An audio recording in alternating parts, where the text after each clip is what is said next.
Overstock about to share some wisdom with us.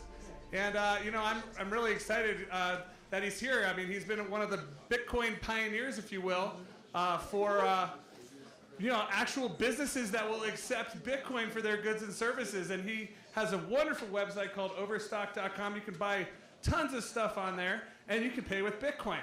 And, you know, when we're trying to get people to use Bitcoin, it's always nice to have businesses that will accept it. So you're from Salt Lake, correct? Vermont. And we have a lot of mutual friends. He's a mover and shaker. So Patrick Byrne, welcome to the Aspen Institute. Welcome to Nexus. Yeah, what an elegant introduction. Thank you. As exciting as these coins are, to me, the main event is this on? You gotta hold it more to your mouth. Okay, I'll figure this out. Just a moment. So simple, even the CEO can do it. Okay. As high as we can make. Super. There we go. Good enough. Thank you. To me, what's exciting is the applications of blockchain itself. And I'm going to show you one that's really exciting, including a piece of paper that I spent $30 million to get, a piece of paper I'm going to show you here. So I hope that keeps your attention.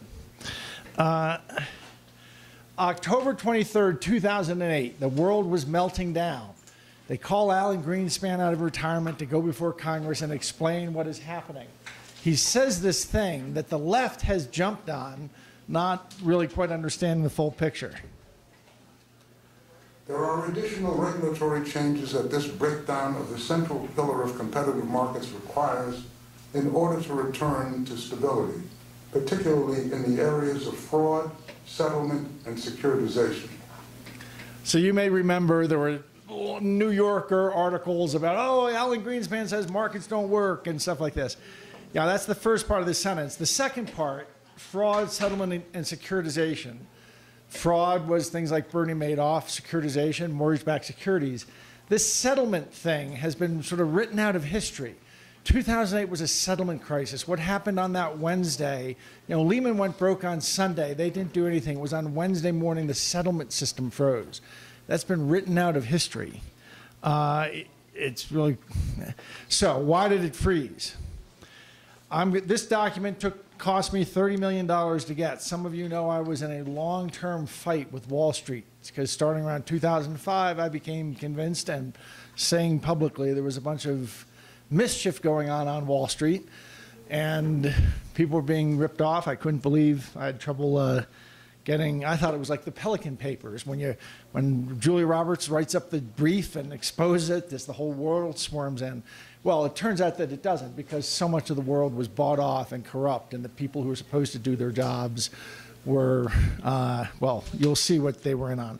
So Goldman Sachs, we were in this lawsuit, and they were forced to, after 8 years of fighting, to turn up how big is this obscure thing called securities lending. Securities lending, there's a desk within all the big banks called securities lending. You'll understand in a few minutes what it does. How big was it? I knew it was at least 5%. I thought it might be 15%. 15% at Goldman Sachs would be quite a large number. Heard rumors it might be as big as a quarter of Goldman Sachs came from this thing called securities lending people didn't know much about 10 years ago. Well, the answer turns out to be 75%. 75% of Goldman Sachs' revenue comes from an activity that they have kept, that has been obscured from the public. It's called securities lending. And this is why it cost me $30 million to get that piece of paper. 75% of Goldman Sachs prime brokerage, you know, there's the hedge fund and there's the prime broker. 75%, Goldman Sachs is a securities lending desk with the name of a bank on the door. And this is a big secret, it has been a big secret. And it turns out that of that 75%, 76% comes from lending a particular class of stock called a hard-to-borrow stock. So it turns out that this is Goldman Sachs' business. And I think the same is true for the other 5 big prime brokers on Wall Street. No reason to think this is any different. that's 3/4 of their revenue. And by the way, since the securities lending desk tends to be a couple small number of guys named Joe and Tony and Louie from Staten Island, the expenses are very, very tiny. So while it's 75% of the revenue, my guess is it's about 100 to 150% of all the profit of prime brokerage on Wall Street comes from this area of people, that's this really obscure little corner of Wall Street. This is how it's supposed to work. Securities lending, you know what short selling is probably. Short selling is when you're always told people borrow stock and then they sell it. Well, that's the idea. But in reality, in our market, all they have to do is locate stock that they'll be able to borrow, then they can sell, and 3 days later when it's time to deliver, they get the stock that they located and deliver. So it's really the whole thing comes down to locates, this thing called locates. Did they get a locate on stock before they short sold it? So imagine a pension fund has some stock. They custodian it with a large prime broker. The large prime broker sees that there's a short seller out there who wants it to short sell. They will give a locate. They will tell that short seller, okay, you're good. You want to sell 100,000 shares of Lumber Liquidators. Go ahead. We have located the stock for you. You can go ahead. And so I'm depicting that as the transfer of the locate is this symbol you see there. And let's say the short seller pays $20 for that. Well, believe it or not, 10 years ago, what I started sort of going Superfly TNT on Wall Street about was I found out in 2004 how little there was to keep a prime broker, say in this case, from when they see that person that they can collect, that one short seller they can collect $20 for, there's surprisingly little to keep them from telling other short sellers, you know what, you're good for locates too. And collecting from each of these other short sellers payment for this. Well, so more short sellers end up with locates and then can sell into the market than there is actual shares. And you'd be amazed how little there is in the systems to prevent them from doing this. And we have the SEC on tape in a sort of quasi-public back office conference of Wall Street scolding a couple guys from Goldman and Morgan in front of the crowd saying, you know, basically you have to work with us. We do these audits into your locate trails, and when it gets back to where you're supposed to have recorded whose stock it is, you guys have recorded Mickey Mouse or 3 dots or something like that. You know, work with, this is the director, this is very high up in the enforcement arm, sort of pleading, scolding with Goldman and Morgan. In part because of the attention we started bringing to this about 10 years ago, the pension funds started getting smarter and saying, if you're making money loaning our stock out, we want a piece of the action. We want you to kick back 30% to us. And so how that should work is the prime broker gets their 20 and 6 goes up to the pension fund. Well, what the pension funds figured out, what the prime brokers figured out they could do in that case, when they go to a friendly prime broker in between, and they say, we'll give you the locate for, let's say, $2. Then they cut in the pension fund for their 30% or 60 cents. And then that middle prime broker loans it, gives the locate on, takes the $20, and there's a back office game in the repo market where they basically give a half of the kickback. And this has all come out in a variety of lawsuits on Wall Street, that this turns out to be this regular practice. There's this kickback done in the overnight repo market that to equalize the cut. So that's what really happens. I just refer to this as mischief. There are amazingly few controls, no controls, to keep this going on in the back offices of Wall Street in the last decade. And so that is why in 2008, Alan Greenspan was naming settlement as one of the parts of the crisis, because all of this craziness that had been going on, one of the effects is a bunch of fake stock. A bunch of stock enters the market that's not really stock, that isn't backed up by anything. As a result of all this, last month, some large pension funds across the country sued the 6 big investment banks, Goldman, Morgan, JP Morgan, State, UBS, and Citi, I think. And this may be the first $1 trillion lawsuit in US history. What the banks have realized, what the pension funds have realized is during this crisis, if you're not paying any attention, the pension fund system around America is starting to break. The New York Teamsters pensions just became the first to run out of money, but it's starting to crack everywhere. In Illinois, New Jersey, the Dallas police, all these pension funds around this country are starting to break. Turns out that they have been, and the pension fund crisis can really come down to this number. They've been assuming about a 7% return on average, American pension funds. In reality, they make 4% over the long run, and that difference translates into a big pothole that someday expresses itself, and that's what's happening now and why pension funds are going broke. Of that 3%, about 2% has been thieved from them.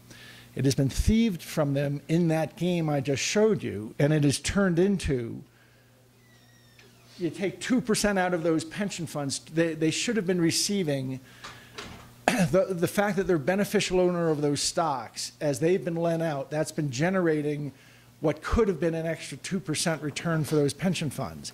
Instead, it's been turned into 75% of the revenue of Wall Street. This pension fund is this lawsuit, this class action suit that just got filed a few weeks ago, thing is going to be the first $1 trillion lawsuit. I'm hearing from pension funds who are considering entering this lawsuit. I think just about every pension fund in America is going to climb on this and claw back. They realize correctly that they are breaking, in part, this pension fund crisis could have been averted and can still be averted now if that 75% can be clawed back from Wall Street.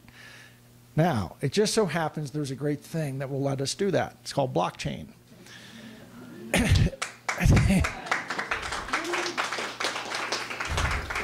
By the way, this suit is funny because it alleges that some technologies, some people tried to solve this problem over, say, like 10 years ago, and they literally came up with technological solutions. According to the lawsuit, they're in places like very premier white shoe banks. Like the vice president of one of these banks told them, you may think you make a lot of money of this, but who's going to start your car in the morning? I mean, this is so serious. It's this big secret that 3/4 of the revenue of Wall Street comes from this activity nobody even knows about unless you're really like into this stuff. So T+0, Overstock has funded we started taking Bitcoin 4 years ago just to be good guys, but we really wanted to start investing in this community. And we started a venture capital / incubator company called Medici, and it's made 9 investments in different fintech, blockchain-related fintech companies. One of them is T+0. We bought a node of Wall Street through which 3% of the trading of Wall Street actually already routes. And it was all SEC approved and legal and everything, and so we bought it and then we blockchainized it. So we don't have this issue of building something and then praying to the great gods of the SEC, can we turn it on or not? We took something that was already good and legal and active, and we blockchainized it. And we've built, we have an exchange, the only exchange where you can trade blockchain. We have an SEC-approved blockchain exchange, an ATS. It's the only one in the world that you can trade blockchain instruments on in a SEC-approved fashion. And it's because we started with something that was an SEC-approved ATS, and then we made it blockchain. And we have an auction system. So the pension fund can give us their stock. We run an overnight auction, and we auction off a blockchain receipt, a blockchain locate, a digital locate receipt for that particular stock. And because, here's another interesting thing about Wall Street, they love things when things are traded over the counter. And what that means is, if you want to know the price, you call up 2 or 3 brokers and get quotes. Very inefficient market. They don't like instruments going exchange traded, which means you can look them up on a screen and the forces of an auction work. And that's because historically, when instruments move from being over-the-counter traded to exchange traded, about 80% of the margin goes away for Wall Street. A different way of saying that is how they treat their clients when their clients are in the dark and can't tell if they're getting a good deal or not, is they gouge them for this much, but when they can't do that anymore and it's exchange, they can only take that much. So it's the same. So anyway, the pension, we believe that the pricing will compress. The short seller will, let's say, pay $10 instead of $20 for the digital locate. And then that 28 of it goes on to back to the pension fund. We keep a couple shekels for our efforts. So the pension fund gets 60, instead of getting 0 or 60 cents, gets $8. The short seller pays less. We get a little piece. So this is a revolutionary technology that goes right after that desk, which is 75% of the revenue of Wall Street. This was launched a matter of a couple weeks ago. We have 2 platforms integrated now with over 5,000 people now able to get their digital locates receipt from us, and we have billions of dollars on the supply side. So we have created a solution that we think can actually significantly change the outlines of if pension funds adopt it, significantly changes the economics, the pension fund crisis, et cetera. But what it does is it takes what's 3/4 of the revenue of Wall Street and shifts it back into the pension funds where it belongs. They're the ones who are the beneficial owners of that inventory. So I'll stop there. We have so many things we can talk about that we're doing, but let's talk. Sir. So that could be any stock or financial instrument. It's not restricted to specific stocks. Correct. That could go into your system. Correct. And in fact, our ATS, you may have heard the SEC ruled about 5 weeks ago that a bunch of these ICOs are actually securities. Everyone here has heard about this ruling? Those securities now can really only trade, if an American's involved, they have to trade on an SEC-approved exchange, and there's only one SEC-approved exchange that can trade blockchain securities, and it's ours. So I think what we're working on now is we're sort of getting swamped in the last few weeks by people who have invested in ICOs or who have brought ICOs to market. They need a place they can trade, and we're going to spend the fall working out how to get them listed on T0.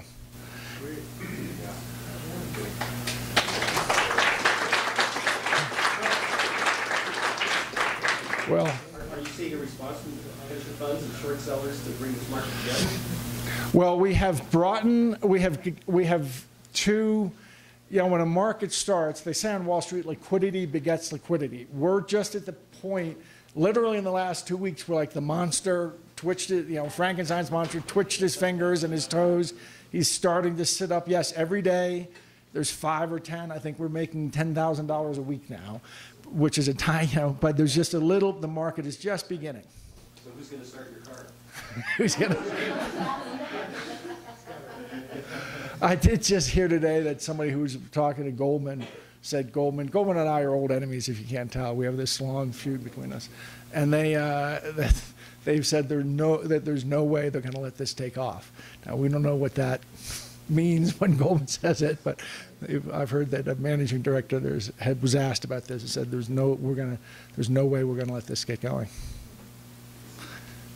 But what we have is the pension funds. Anyone who's got a pension fund who's got money in a pension fund should write their pension fund guys. There's going to be pension funds who don't join this lawsuit are, I think, sort of betraying their fiduciary obligations, and pension funds who stick in the system and forego the extra money they can make. I think it can all collapse rather quickly. We have major banks, like trillion-dollar banks with $1 trillion in assets, and there's not many of those, talking to us. 10,000 baby boomers a day. Yeah. So, but this is just one of the, you know, we all sort of talk, it seems, I come to these conferences and there's a lot of talk in the stratosphere. I'm the worst at talking about all the philosophical implications of Bitcoin. Here's a very direct thing no one else thought of. We're taking the blockchain right to the desk. That is 3/4 of the revenue of Wall Street.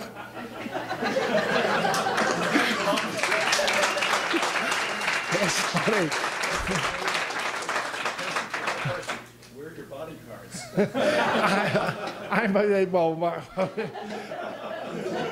I'm bulletproof and invisible. I'm bulletproof and invisible. Yes, sir. So for the public here, how do we actually invest in that? Do you have to buy, like all the groups roll up to Overstock? Do you have to buy Overstock? Good question. We have all these people coming and talking to us about investments at a $500 million level here to $300. And it's kind of funny to me because Overstock has a $600 million market cap. And when you buy it, you're buying all these things and you get a $2 billion internet retailer attached to it. So just buying OSTK is, I didn't come here to sell people stock, but you can buy, we have like 9 projects like this. All of them are, I think, billion-dollar ideas, and they're all trading under a company with a $600 million market cap, and it has another company that's a $2 billion retail company. So yeah, OSTK, when people call me and how do I invest in this, just you can buy it right now on NASDAQ. Yes? So you mentioned VG Ventures. I think we went over some of the ventures that VG invested in, and I'd be interested to learn how like VG chooses companies to invest in. Cool. And by the way, you're the most interesting looking fellow at the conference. What's your story? Have we met? We've met. Fecon. Okay, that's right. I knew we'd met. I knew. So Medici, I was of more limited resources 4 years ago. We were tight, and I wish I'd been able to take 200 million and just fuel a bunch of 50 Bitcoin blockchain projects, but we couldn't. So I picked the ones that I thought I believe there's a new age coming to mankind riding on blockchain. And it's going to change, as disruptive as internet was to publishing, this is going to be to about 100 different industries. In fact, I've been in a stealth company in Silicon Valley where they have on the wall 160 functions that can be disrupted by blockchain. And it's just really amazing. But we wanted to pick the most fundamental ones. And to me, the most fundamental processes are going to be the formation of money itself. That means blockchain meets central banking. Then and so we made an investment. We own stock and options on a third of a company in Barbados called Bit.com, which is, we believe, leading the world in blockchain meets central banking. We'll have a commercial product before the end of this year. Blockchain, central bank in a box, basically, that any central banker can start issuing fiat onto the blockchain.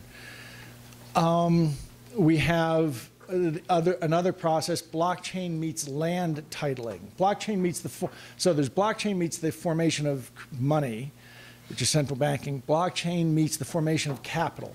There's an economist I really admire, Hernando de Soto. He's down in Peru. He's probably spoken here at Aspen. He's an economist that believes that real progress begins with rule of law, particularly around land titling. And that's when Britain and the US actually started developing, is when they got land titling right. Because, and it's worth taking a minute, you're going to see why this is so perfect for blockchain. If you're talking about somebody who lives in a slum in, say, one of these huge cities in South America, they might have been living for 4 generations in this shanty. They have no piece of paper that says they own it. And they never know if the local generalissimo is going to show up someday and say, my grandfather, there's been a mistake here, senor, that's our land. And you never know. So he doesn't have any incentive to improve it. He doesn't have a piece of paper he can take to a bank and borrow money and start a fruit stand or something. So the capital is dead. And Hernando de Soto claims there's about 100 times as much dead capital all through the developing world because of this problem than has ever been sent to the developing world in the form of aid. People can't get title in those situations. If you try to get it, it literally can take 30 years. If you're in Haiti, for example, and you're living in some place, your family may live there 100 years. If you try to get title, it can take you 30 years. You got to have 200 stamps on 200 pieces of paper, and every stamp guy wants a payoff. So it becomes, so how do you, so his great theory for 17 years has been if we could have property title up land, even land like out in the Amazon jungle owned by tribes and stuff, get them title, that actually all kinds of forces of progress and development could work. Well, we believe that's just so ripe for doing on the blockchain. And I'll stop my description there in terms of, that's a second company we're involved in. Well, I don't want to say the name of that company yet. That's Bitcoin meets capital market. So that's Bitcoin meets land titling. Then there's Bitcoin meets capital markets, and that's T0. And this is one of the 2 big projects we're doing in T0. The other one will be getting it so all these ICOs have a place to trade. I was just going to ask about that. Yeah, all these, when we get, this is all ready. Technically, we can list any ICO now, except we only had the permission. We brought the first blockchain security public, Overstock did. It's been nice that as T0 develops stuff, blockchain or Overstock has been a customer. We have our own customer. So we did the world's first private blockchain security. It was a $5 million bond. Then we did the world's first public blockchain security. It was $10 or $11 million issuance last December. But they can trade on this, but we only have permission at the moment for one broker to tie in. And there's one broker called Keystone that you can open an account with and trade these blockchain securities. We need the SEC to officially let us have multiple brokers, and then we'll start listing ICOs because we're not going to try to force everyone into this one broker. Sir, Rich? A website that, or the web that exchange can go live? T0, just T0.com is the website. Let me finish. So I have the Wall Street meets capital formation, Wall Street meets money formation, Wall Street meets Wall Street, and then ID and voting. Because I hope that the new age that comes to mankind is one where consent of the governed still matters. Voting is going to matter. And for voting to matter, you have to have, for voting to work on the blockchain, we have to have digital citizenship. Like, there's a couple countries like Estonia who are moving aggressively towards this, but digital citizenship, where you can exercise your rights as a citizen through the, through the internet. So those are the fundamental areas where we have made investments in Medici. But it really comes out to there's 9 different investments across those 5 areas. Good question. Sir. So if I want to borrow from T0, I have to have a prime brokerage account through, I think you're answering my question. Keystone said would be only. No, that's for the actual trading. If you want to do borrow for stock. I'm a hedge fund, I'm a big short seller, I want to borrow from you guys and stuff like that. You have to just integrate to T0. There's several trading platforms, DOS Trade and I think Sterling are both live on our system. But T0 has 85 various hedge funds integrated and giving its routing business to T0. All you have to do is be the 86 integrate, and you'll be able to get all these locates directly from T0. Sir? For a new ICO, for example, if somebody sets up a $100 million ICO and they want to place that, is that something that can now be routed through the SEC approved? Yes. Yes. It's the only place in the world that you have an SEC-approved exchange to trade blockchain securities. And that can all be done through here. And that's basically because of this SEC ruling 5 weeks ago, everybody's scrambling over in New York at T0 to sort of get that. We have to figure out who to plumb with and who's the right partner, and there's different investment banks in the area of ICOs and such, and which ICOs to list. So they're very busy these days in T0 as we're trying to, but you will see this fall us starting to list our first ICOs. We'll go quickly. No, that stopped years ago, oddly. Go. Sure. Why Overstock and not Amazon and other retailers? How is it that you end up being one of the leaders to accept Bitcoin? I was especially, first of all, so the question is, why did we jump the gun on this? I'm pro-freedom by nature. I come from New Hampshire, live free or die. I'm very attuned to the pro-freedom cause. I have a PhD in philosophy. Don't laugh. And when I was doing that at Stanford, I got sidetracked and started studying computation theory. This is 30 years ago. But the math that underlies cryptography, and it's actually the only time I've had a religious experience in my life. It was studying the mathematics of computation theory. So about 4 years ago, I'm reading Fast Company or Wired, and I saw this thing about a form of money that no government was behind, and the Byzantine generals problem, and all that they had figured out how to make money out of this, and I tuned into it right away. And then it was actually kind of funny. I had this vague idea that, gee, in a year or two, when we had some time and a free development team for 6 months, I'd put them on this Bitcoin project. But a few weeks later, a journalist happened to call me and did an interview, and at the end of the interview said something about, hey, you think you're ever going to take this Bitcoin stuff? and I on the theory, on the what is it, from Dilbert, the principle is nothing's too hard when you don't have to do it yourself. I said, yeah, sure, we'll be taking Bitcoin soon. Well, she published that, and I started getting Google alerts in Korean and Swahili and stuff that there was a guy, and I realized, wow, there must be this latent demand for Bitcoin. So this is 2013, I guess, late 2013. There's this hidden world out there. Everybody's really waiting for it. So I threw 40 people at it for 9 days, and they got it live. So that's how we became the first. But it really has always been excitement about blockchain itself. Let me go to So back to T0, if I want to launch a new ICO and $50 million or whatever, are you guys a competitor of like launching on Ethereum, or are you guys going to work with somebody launching a token on Ethereum? No, go through SEC approval? We're not a competitor to Ethereum. No, you would go through your normal process. You have to handle getting the SEC approval on, and to do that, and I know we all have, as libertarians, sort of mixed feelings about that, but the truth is, it's one of those areas where I feel I have to rise a bit above my libertarian principles. Back before 1929, it was a common part of the American landscape that you had traveling salesmen with briefcases full of stock, and they were just going to, widows and orphans, as they call them, and people had no idea what they were doing, and over the backyard fence, getting somebody's life savings for what turned out to be penny stock. So in 34 and 35, the Securities Acts say you can't do that. To sell something to the public, you need to have a document, and someone needs to have seen it and said, yes, this fairly represents what it is you're trying to sell. And so I guess I'm a guardrail libertarian. I think there is actually a role for government to do that.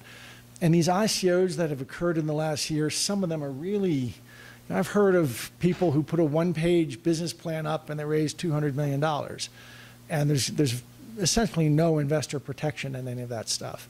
So I'm not sure. I'm normally, the words sort of stick in my throat, the words, I think I may agree with the SEC. But I think I may agree with the SEC. These are securities. These are securities, or they are so close to being securities. Anyway, I understand why they made their decision. So you'll have to go through. However, there's very relaxed standards for up to a $50 million capital raise now. In particular, Reg A+. And then there's also this 144 that you can do, but that's still, you have a very limited, you get limited on who you can let in. But the Jobs Act, they realize, the U.S. capital market, it used to be, not so many years ago, you go out and raise a $20, $25 million IPO, and that was fine, and people wanted to work with you. The standards on, the bar has gotten so high on how much a bank wants to raise before, a name bank, before they work with you, that it's just choking the capital formation process for small businesses.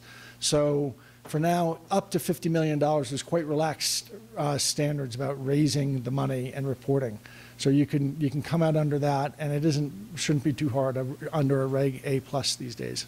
So basically, you use whatever token issuing or coin issuing platform you want to use, and you register with the ICO through T0. Well, yes, you'll have your lawyer who's doing your registration work with the SEC, and when it's approved and you're ready to go, it will trade on T0. Sir. Most people really don't know about cryptocurrency, especially those in the lower economic bracket. What do you see is the best opportunity or opportunities to make crypto widely available?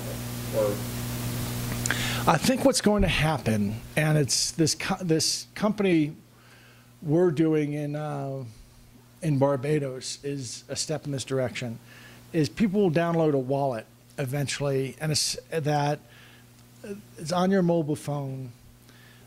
For years, economists have been talking about this problem of the unbanked. And all over the world, most people are unbanked. In Barbados, it happens to be 15% of people have a bank account. 140% of people have a telephone, because people have more than one phone often. So think of how life is like for a person who's not plugged into it, doesn't have a bank account. They're getting paid $10 a day for cutting sugar cane. They put that in their sock, they go home. There's a shoebox in their house. Someone's always got to be sitting in the house watching the shoebox. And they have no way to be integrated into the modern, global economy.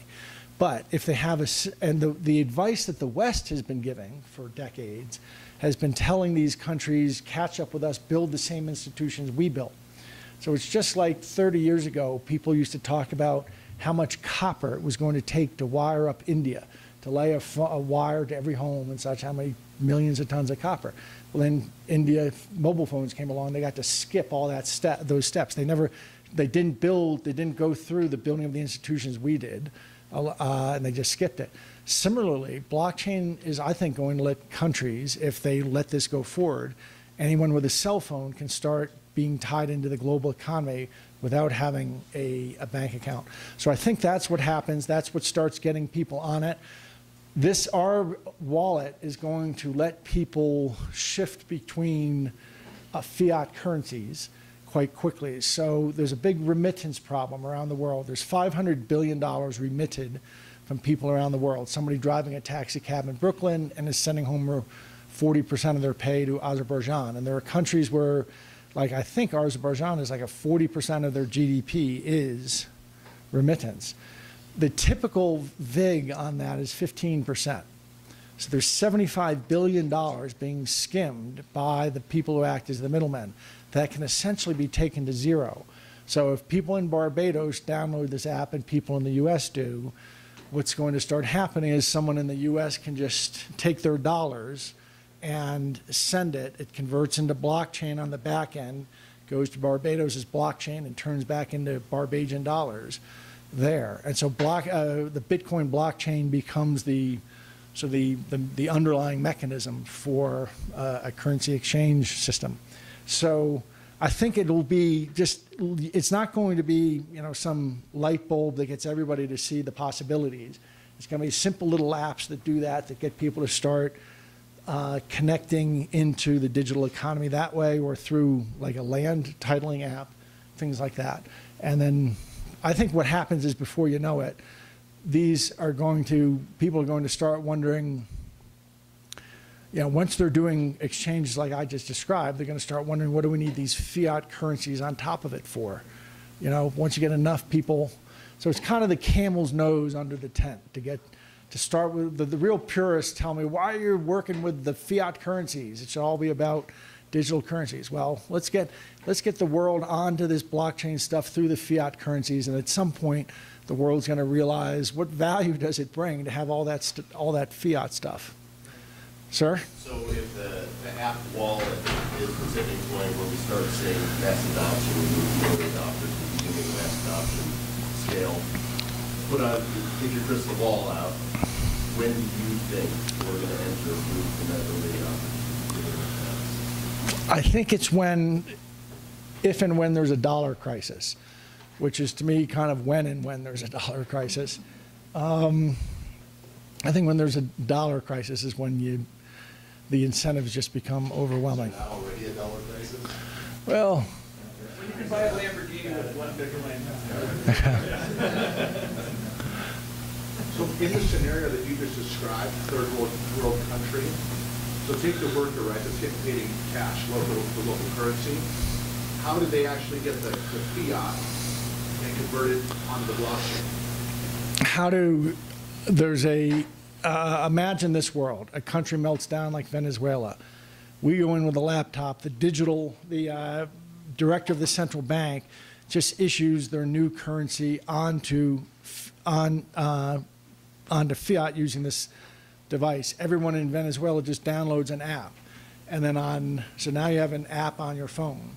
And now when you go and cut sugarcane and get paid $10, you're getting paid, the person paying you is sending it to you through the phone. And then you're going and buying some chicken with it or something. And that's just all just through the phone. But there are also there are tellers, both the real ATMs and human tellers.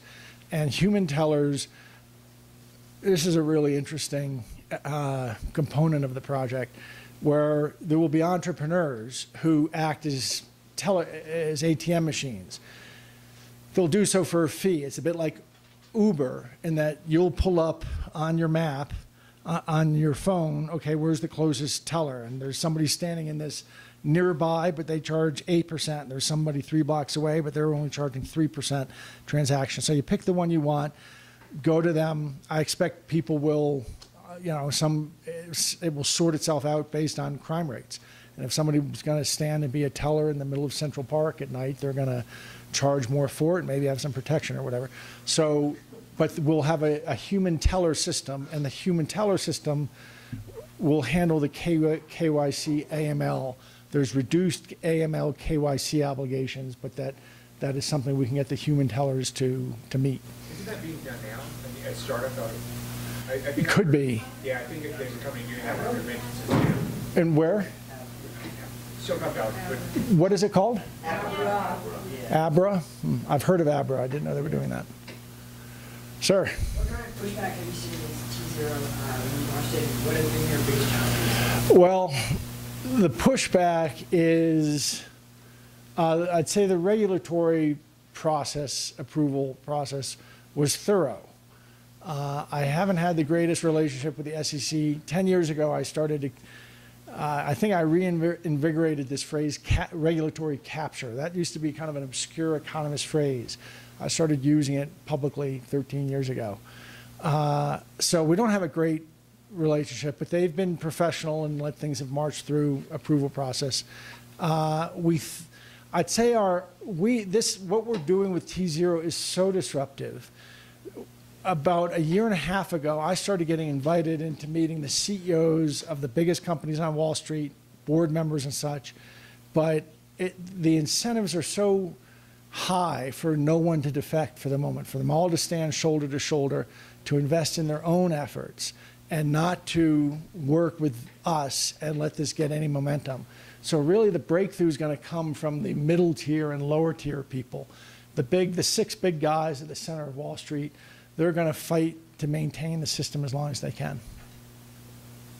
Sir? When you're talking about money that's actually being transferred and eliminating the fraud is what I'm hearing. One of the big institutions out there that is dying for this is the UN. They're being written up. If you haven't gone after them, why would that be a whale of a Yeah, it's funny. We're doing something with the UNHCR in Overstock regarding, we have a fair trade department in Overstock, and so now we actually, I think we're the only company in the world that can use the UNHCR logo, and we're selling products made by Syrian refugees. So we have some entrees to the UN. I hadn't thought of that other side.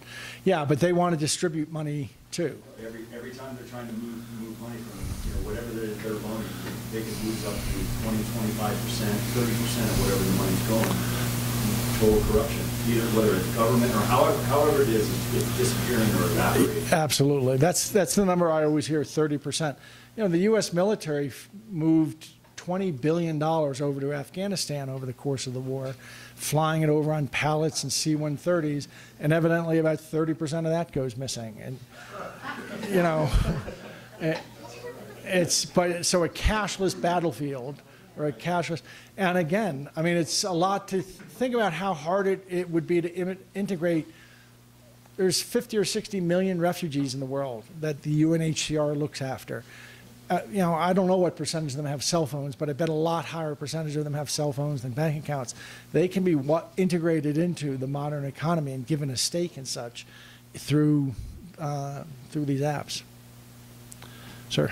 You mentioned in third world countries remittances, you basically, if you take a pie chart, I think from what I understand, you take 1/7 of it, that's what we call the world economy, because the other 6/10 aren't even a part of it.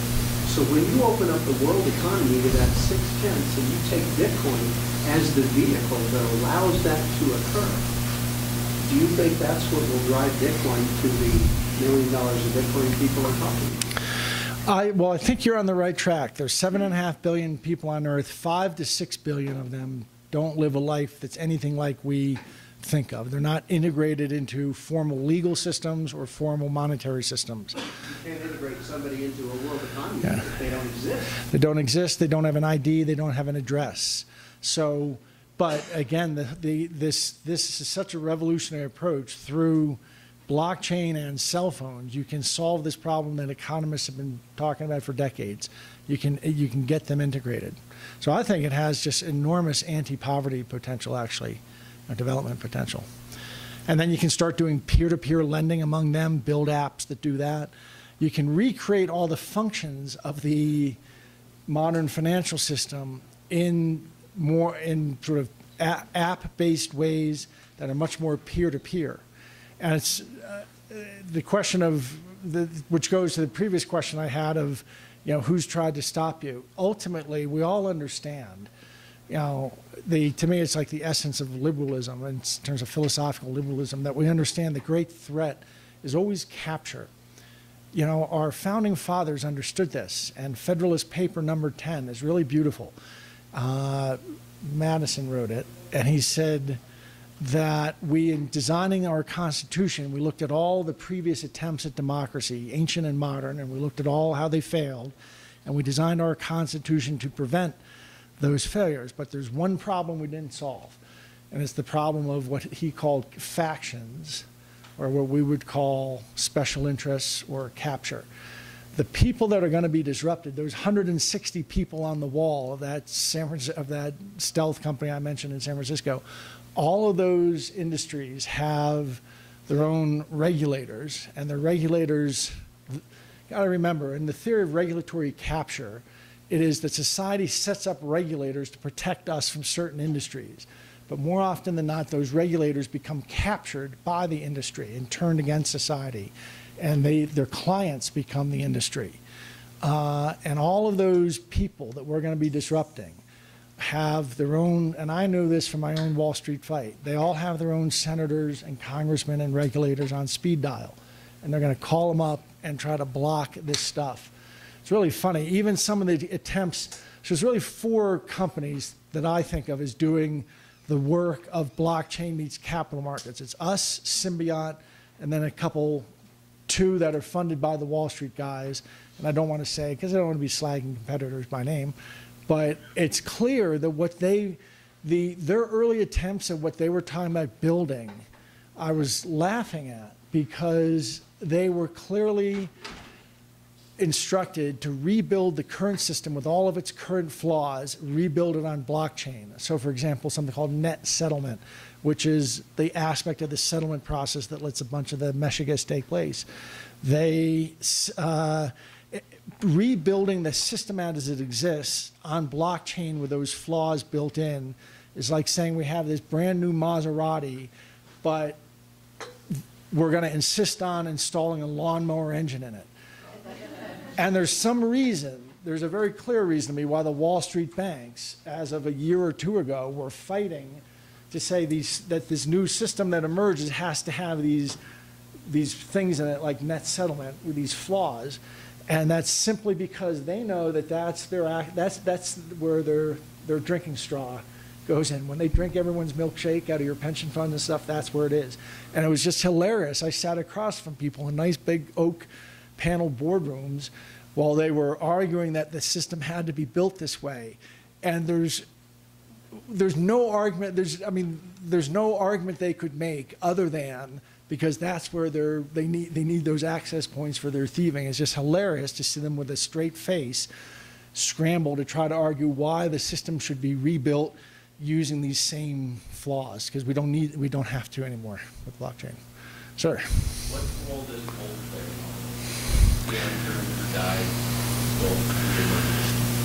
Well, I think gold does reemerge, except gold is naked shorted. There's evidently, no one knows what the real price of gold is, because what you get quoted is not really what you can get large amounts of delivered at that price, is my understanding. And there's like 100 times the position on the short side. For every side of actual physical gold, for every ounce of actual physical gold, there's like 100 ounces short sold. So nobody really knows what the price is. I think there's a real opportunity for someone to create a blockchain-based gold, bit gold. And somebody has done that, right? It's 100% reserve? I think that's a great idea. And it's going to be hard to get people to accept Bitcoin, but the day it's going to be easier to get people to accept, okay, what you're trading is an electronic representation of actual gold, and you own a 1 ounce of gold, and it's here, but you don't want to have to carry that around. So we now have this cryptographic token that represents it. That's something people can get their head around a bit quicker. BitGold, I will. I think I've got 7 minutes left. I don't know. I'm told 3. Oh, okay. Are you the next speaker? No. Well, I am in another room. Well, you were sitting there with such aplomb and style, I felt like introducing you. Our next speaker. Because of TO, now I've learned I have an opportunity for an ICO I'm launching out of the United States. Turns out we need that thing. So. Call collect. Call collect. Okay. Okay. Yes, ma'am. So if there's an ICO and the SEC has to vet it, are they prepared to do that? Because a lot of ICOs that want launch need vetting. Yes, the SEC has a whole process for vetting. I went through it when we took our company public. You're going to have to go through it just like you're taking a company public. But the good news is if you're only raising up to 50 million, there's a much sort of looser standard and relaxed vetting process that you can go through, and that's Reg A+. And that's where the ICO world is going to move, I think. So for ICOs that have already occurred and are trading those tokens, will there be future adoption on this platform? Yes, those are the people who are coming to us now saying, can you get our coins listed? Yes, the SEC in their decision signaled that they said, we've ruled that this thing, DAO, definitely was a security, but we're not going to prosecute them looking back. And I read their decision as signaling that we really don't know, they're this gray area, the people who already went public, now we're saying these things are securities, they weren't before. Looks to me like they're giving people the fall to sort of clean up before they're going to start bringing any actions. So that's the understanding, that my understanding is that in the ICO world, there is this understanding that people have the fall to get cleaned up.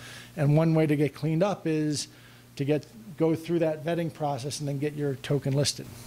Grandfather for existing ones or cleanup time? They have not permanently grandfathered for existing ones. What they indicated was this one DAO clearly was over the line. We're now drawing a line and making clear where the line is, and a security, this thing DAO would have counted as security, but we're not going to bring any action for the past. And then for the people who have already issued, that this decision basically suggests what you own now are securities.